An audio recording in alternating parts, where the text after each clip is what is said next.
All right, so what we then have is, from this idealistic approach, an emphasis on reason as our means of coming to know the higher world, but it's a reason that's purified of sensory input. Sensory input is a lower form of coming to understand reality, and at best it can only put us in touch with a lower world. So as soon as possible, cognitively, what we want to do is leave the sensory input behind and rise to the realm of pure reason.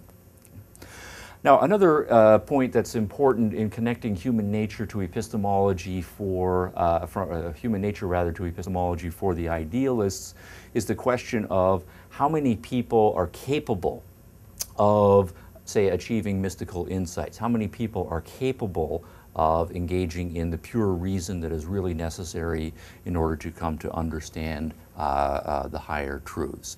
What most idealists will argue is that in this divide in human nature, it is unfortunately this side of our identity that is the strongest part of our identity. That is to say, our physicality dominates us while we are part of the natural world. And then by contrast, our minds are weak, or our souls are weak, or our spirits are weak. And so in this ongoing conflict between mind and body, it is almost always the body that prevails for most people, right, most of the time. Now, of course, there are varying degrees, right, among idealists to what extent that they sign on to this dichotomy between the weak mind or the weak spirit, weak soul, and strong body. So I want to give you a couple of quotations to indicate the range of opinion here. All right, so I've got a quotation or two I want to run by you in order to speak of this issue of the difference between our assessment of the strengths and capacities of the soul versus the body in the idealist tradition. Some idealists, a large number of them, particularly in many of the Western religious traditions, have argued that by nature, while all human beings do have a soul or a spirit, it is naturally subject to overpowering influences from the bodily and physical side of us.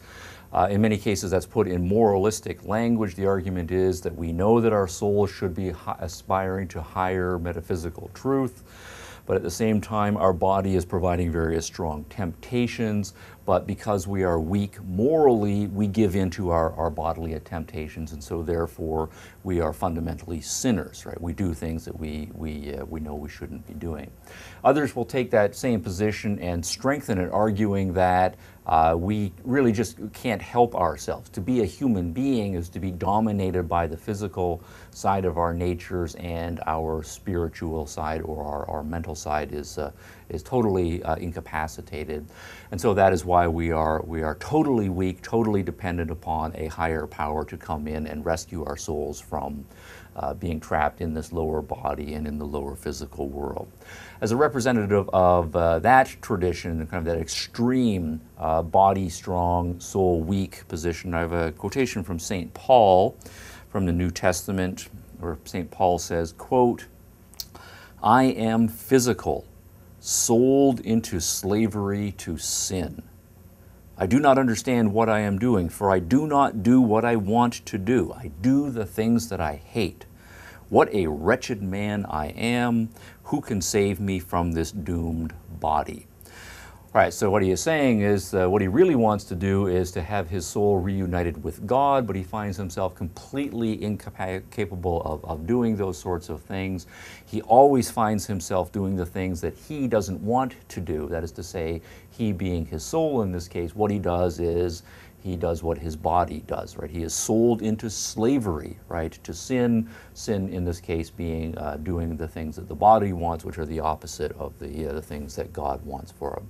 And so he then ends with the pleading question, who can save me from this doomed body? And the implication is, since he can't do it, only God is going to be able to come along and save him. Now that is, I think that defines one end of the spectrum. Other idealists are not so pessimistic about the human capacity to come to achieve some higher understanding, to distance himself from things physical. And I'll use Plato as an example here. Plato, the great Greek philosopher, of 2,500 years ago. Now, Plato argues that by nature, only a few people have the capacity to use their souls, spirits, and their minds to get away from the impulses of the body.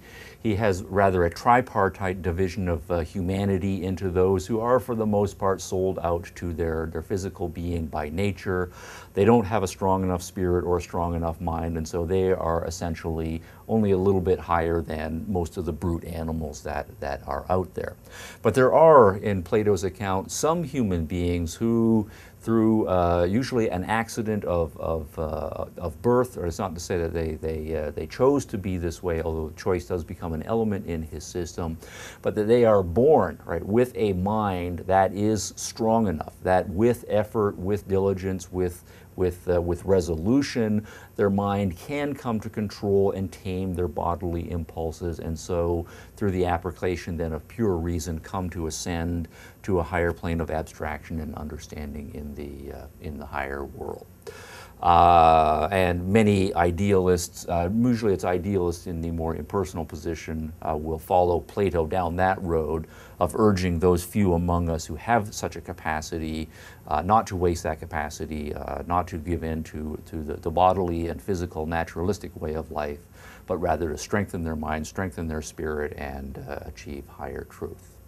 Okay, I want to do one little exercise just to illustrate the idealist way of thinking on all of these points here. And for that, let me erase the board.